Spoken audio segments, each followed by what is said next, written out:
Friends, I want to welcome you to our first Wednesday night home church. This part of our time together is what I'm calling Fireside Chat. With all of what's been going on and the coronavirus being called a war, I started to remember about President Roosevelt and his fireside chats and how important it was to communicate to people and to express feelings and to make announcements and to just enjoy the spirituality of a fireside closeness. So that's what I hope to do in the first part of Wednesday night home church. The second part is all in your hands, as I have recommended a Lenten film for you to watch amongst your family and to have a discussion according to the guide that we send out to you, so that you can have your own sense of enrichment and spirituality. With all of this new language, such as shelter in place, suddenly I realized that my place is your place, that we are here in your church manse. And so I'm thrilled that we are welcoming you into our place so that this message and our love can reach into your own personal homes. I want to make a habit of starting our fireside chats with devotions. And at different times and according to different challenges, certain resources seem to really beg to be used and shared. And I heard God's voice reaching out to me to pick John O'Donohue's wonderful book of poems and meditations entitled "To Bless the Space Between Us." And I want to use for our devotions tonight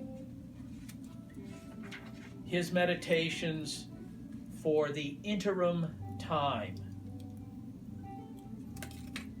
When near the end of day, life has strained out light, and it is too soon for the mind of night to have darkened things. No place looks like itself. Loss of outline makes everything look strangely in between, unsure of what has been or what might come. In this waning light, even trees seem groundless. In a while it will be night, but nothing here seems to believe the relief of dark. You are in this time of the interim, where everything seems withheld. The path you took to get here has washed out. The way forward is still concealed. The old is not old enough to have died away. The new is still too young to be born. You cannot lay claim to anything in this place of dusk. Your eyes are blurred, and there is no clear mirror. Everyone else has lost sight of your heart, and you can see nowhere to put your trust. You know you have to make your own way through. As far as you can, hold your confidence. Do not allow your confusion to squander this call which is loosening your roots in false ground, so that you might come free from all you have outgrown. What is being transfigured here is your mind. And it is difficult and slow to become new. The more faithfully you can endure here, the more refined your heart will become for your arrival in the new day.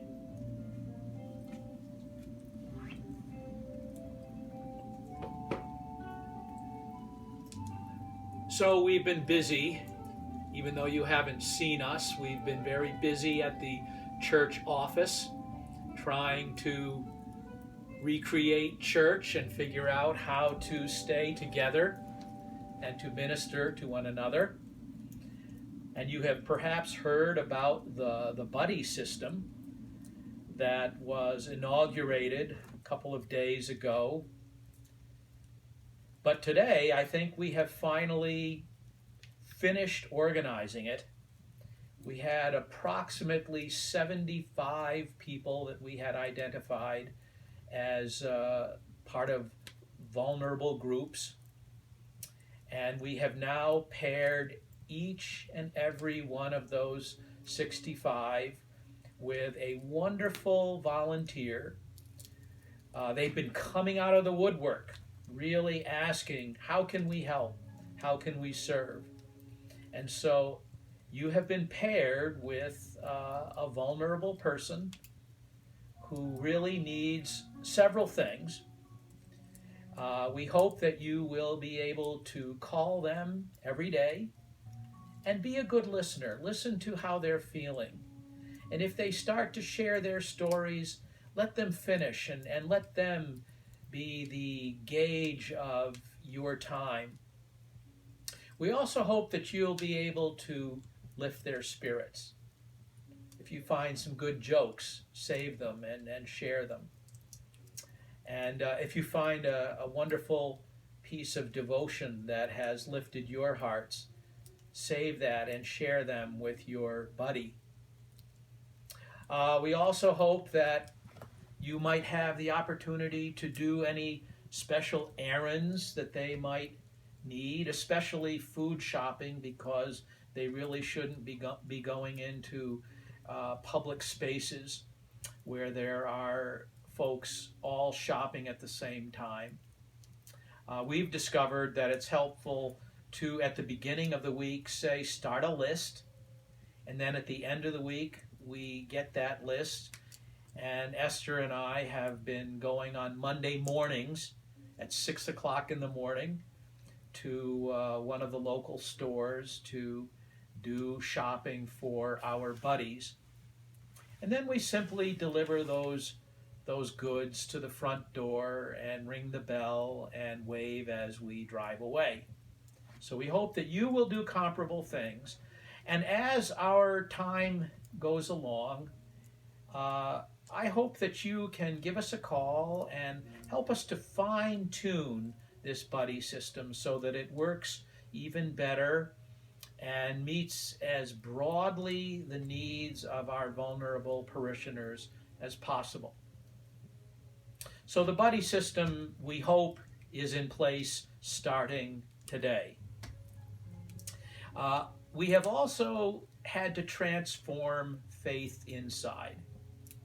Obviously, we can't be meeting in one space. Even if we were practicing social distancing, all the experts say that it's not wise to do. And so we have morphed Faith Inside into a tele-prayer group. And so every Friday morning, starting this Friday at 9:30, you will be given instructions as to how to connect together. And I think we will be capable of listening to each other and all of our prayer concerns, typically as we do at Faith Inside. And I will jot them all down. And when we have gone round all 25 of us, which has been our typical number, I will formulate prayers as best I can and as I've tried to do on all past Faith Inside gathering. So look forward to that this coming Friday at 9:30. I've mentioned the Lenten Film Festival that will be starting tonight. And our first film will be Waking of Ned Devine. And we have done some research as to how you might find that film. You're going to probably have to rent it, but we have found a variety of places where you might be able to do that. Jane has found websites. And so you can look on Xfinity. You can find it on YouTube. You can find it on Google Play, on Redbox, and on Amazon Prime Video. You will also be sent, probably via email, a study guide. And we encourage you to watch the movie. It's a wonderful movie. It's a lot of fun. It is a way to not only be entertained and to laugh and to feel lifted in your emotions, but it's also a wonderfully rich religious film about a specific aspect of our faith. And this study guide will help you to crack the movie open and to appreciate its hidden religious meaning. And do that as a family, discuss things, and again, let us know whether you found this to be helpful and what other insights you've gleaned from watching this movie. And each week, I will pick a different movie and send you a study guide. And after our fireside chats, you gather as family and watch the movie and enjoy and engage in the study guide. I also want to share some of the creative things that various church members have done that you might be able to use for your own enrichment and survival during this coronavirus sequestration that we are on. We discovered that Lisa May has some online fitness videos that she is making available to people. You can go to lisamayfitness.com and there will be a menu, and you just scroll down that menu and pick various items, meditations, exercises that you think might enrich your day. We have also discovered that Michelle Emery has provided directions for sewing masks for people. And the link to the instructions will be on our church website. And Michelle asks that everyone prototype one for themselves first. And then the completed masks can be dropped off at the church office.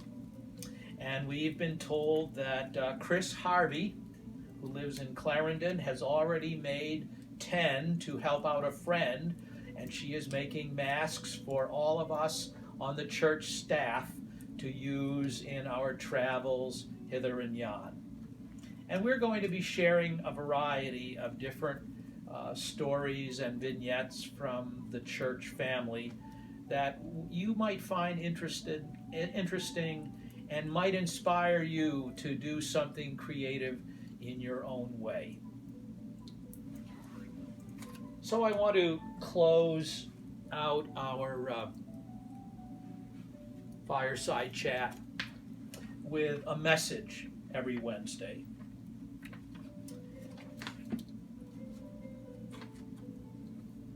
So the coronavirus sequestering has put us in a quandary, hasn't it? A quandary between our public lives and our private lives. Now, I think that we have become such an extroverted society that the voice of the public has become a shout to us. a shout of self-evaluation. We are learning who we are from the public primarily. It's a cry of excitement and fun. Certainly it is a din of opinion and information, and we have grown to trust the public information enormously. If the public doesn't shout, "I love you," we're not sure if we are truly lovable. Meanwhile, the voice of our private lives has grown quieter and quieter. We aren't sure what value there is to be found there. We are often confused how to succeed in our private lives. And in that still deeper private that we call our soul, that place where the voice of God wishes to speak to everyone, we are not sure how to listen. But now, the public speaks with suspicion, with contamination, with distancing. And the private speaks of, well, it barely speaks. Until now, that is. And we are being forced into more privacy than we have ever imagined in recent times. I think Jesus would say that's a good thing. This is what Jesus reminds his followers in the famous Sermon on the Mount. And I want to read from Matthew 6, beginning at verse 5. Whenever you pray, do not be like the hypocrites, for they love to stand and pray in the synagogues and on the street corners, so that they can be seen by the public. Truly I tell you, they have received their reward. But whenever you pray, go into your room and shut the door, and pray to your Father who is in secret. And your Father who sees in secret will reward you. When you are praying, do not heap up empty phrases as the Gentiles do, for they think they will be heard because of their many words. Do not be like them, for your Father knows what you need before you ask him. Pray then in this way: Our Father in heaven, hallowed be your name. Your kingdom come, your will be done, on earth as it is in heaven. Give us this day our daily bread, and forgive us our debts, as we also have forgiven our debtors. And do not bring us to the time of trial, but rescue us from the evil one. Friends, I pray that this coronavirus will be less sequester and more sabbatical for all of us. I pray that we might develop a deeper relationship of trust and listening with your soul and with your God, who knows in secret and rewards in secret. Let us have a closing prayer. O God, fate has forced us closer to you. We feel helpless, disoriented, untethered from our normal lives, afraid for ourselves, our loved ones, our society, our world. But you are a God of promises. You have said, "Come to me, all ye who are burdened, and I will give you rest and lighten your load." So we do that here and now, as we have done it 1,000 times these recent days. Grant us ears to hear your word in those deep and private places. Grant us eyes to see how you wish us to reach out in love and live out your word. Be with all our elderly in these frightening times. Protect them and help us to do the same. Be with all the middle-aged whose livelihoods are looking so threatened. Be with the parents of school-aged children and all families whose intimacy has become more intense and constant than ever. And be with all of our youth and young people. Guide them with wisdom as they try to see themselves and their role in society with greater compassion and responsibility. O God of all ages, tongues, races, and creeds, be our salvation. In your name and love I pray. Amen.